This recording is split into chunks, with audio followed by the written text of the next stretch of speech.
हे guys, अस्सलाम वालेकुम, this is Rabia and I am back with my top 5 dramas of the week. क्या हाल चाल है आपके? अगर नया ड्रामा स्टार्ट हुआ है जो मैंने देखना शुरू किया है, और तिनके का सहारा फाइनली मैंने देखा जो मुझे बड़ा मज़े का लगा। एंड येस, एक दो और ड्रामे हैं which I have to catch up on. बस एक दिन बैठूंगी और देख लूँगी। सो लेट्स स्टार्ट कि आज दिस वीक टॉप 5 में कौन से ड्रामे।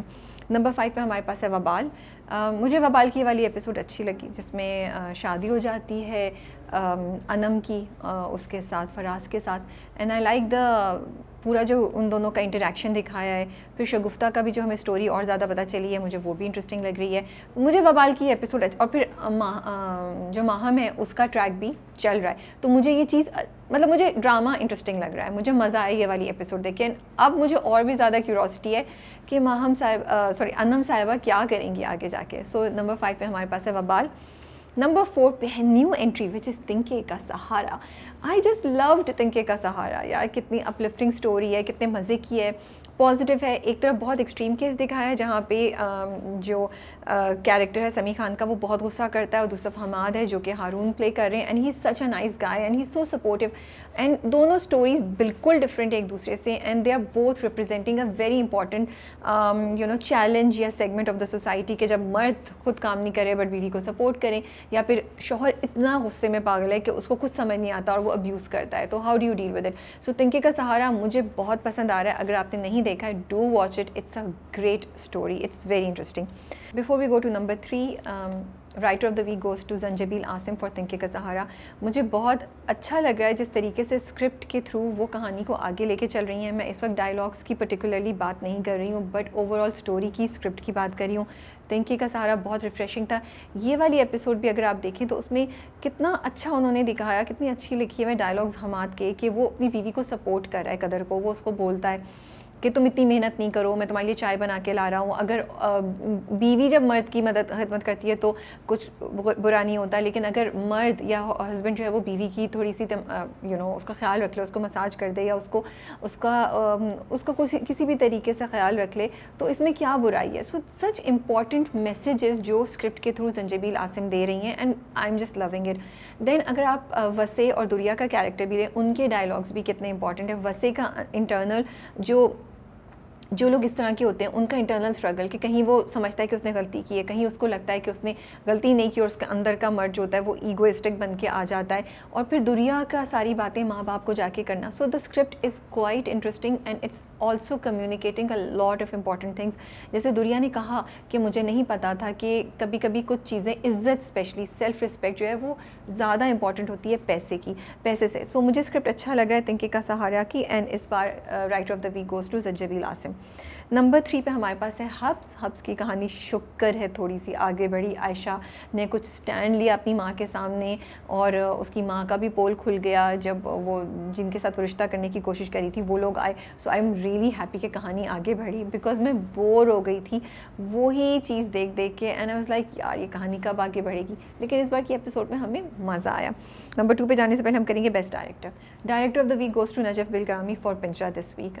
सबसे पहली बात तो इसलिए I have to praise him कि उन्होंने सुसाइड जैसे इतने इंपॉर्टेंट और सेंसिटिव सब्जेक्ट को इतने अच्छे तरीके से हैंडल किया, इतने अच्छे तरीके से पूरी सिचुएशन दिखाई कि हमें कहीं भी नहीं लगा कि हमारी सेंसेस पे मुश्किल होगा, हमें अच्छा नहीं लगेगा, हम इस चीज़ को बर्दाश्त नहीं कर सकेंगे। और बच्चों से रिलेटेड ये चीज़ों तो बहुत सेंसिटिविटी इन्वॉल्व हो जाती है। So I really love the way he has done it. Then I also like the way he has shown the interaction of the family and the characters. कोई भी चीज़ आपको अननेचुरल नहीं लगती, कोई भी चीज़ आपको आर्टिफिशियल नहीं लगती। बच्चों का आपस में कनेक्शन इतना अच्छा है, इतनी अच्छी फ्लो है कि वो आपको बिल्कुल एक नेचुरल सा लगता है।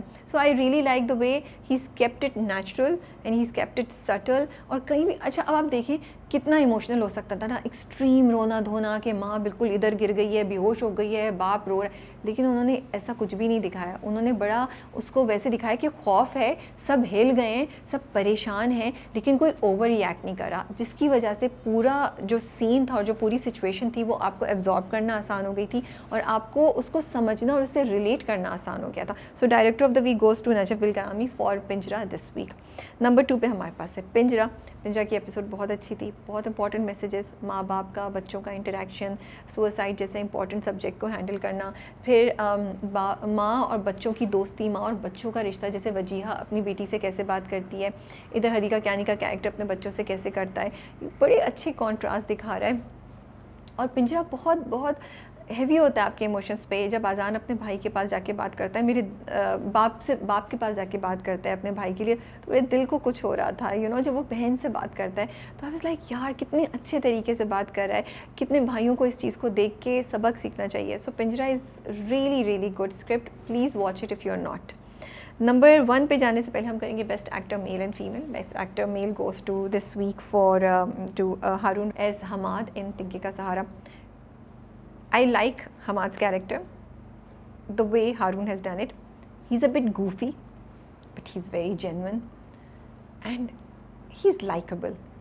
दो कभी कभी आपका दिल चाहता है कि यार थोड़ा सा तो और करो, तुम कुछ ज़्यादा ही अच्छे हो रहे हो, कोई इतना भी तुम वो नहीं हो, लेकिन somehow उन्होंने जिस तरह कैरेक्टर को प्ले किया है, आपको हमाद अच्छा लगता है, आपको मज़ा आता है, एंड यू लाइक यार आपको हमाद के कुछ ना करने से चिढ़ नहीं होती। क्योंकि अगर देखा जाए तो हमाद बीवी को सपोर्ट कर रहा है, बहुत अच्छा कर रहा है, लेकिन खुद से कुछ इतना ज़्यादा इनिशिएटिव नहीं लेता। वो हाँ गाड़ी लिया, घर ले लिया, लेकिन जो बिज़नेस था, जो उनको जो भी कॉन्ट्रैक्ट मिला, वो भी हमाद नहीं करना चाह रहा था, कदर ने उसको पुश किया तो वो किया। सो कहीं कहीं आपको होता है कि यार ये, लेकिन जिस तरीके से हारून ने उसको प्ले किया है, इट इज़ सो गुड कि you like him, so I love the way Haroon has done it. As I said, उनकी गूफी साइड भी आपको क्यूट लगती है, मज़े की लगती है, you don't get irritated. So it's great job at portraying Hamad and his different sides in front of us, the way he goes and कदर की को चाय बना के देता है, और फिर ये भी कहता है इतने मज़े से कि मुझे लगता है मैं बिज़नेस शुरू कर दे, ये चाय का बिज़नेस भी शुरू कर देते हैं। सो एंड अच्छा, सोनिया और हारून की केमिस्ट्री भी बहुत अच्छी है, they get along very well on screen, उनको देख कर भी आपको मज़ा आता है। Best actor female goes to Sara Khan as Anam for Vabal.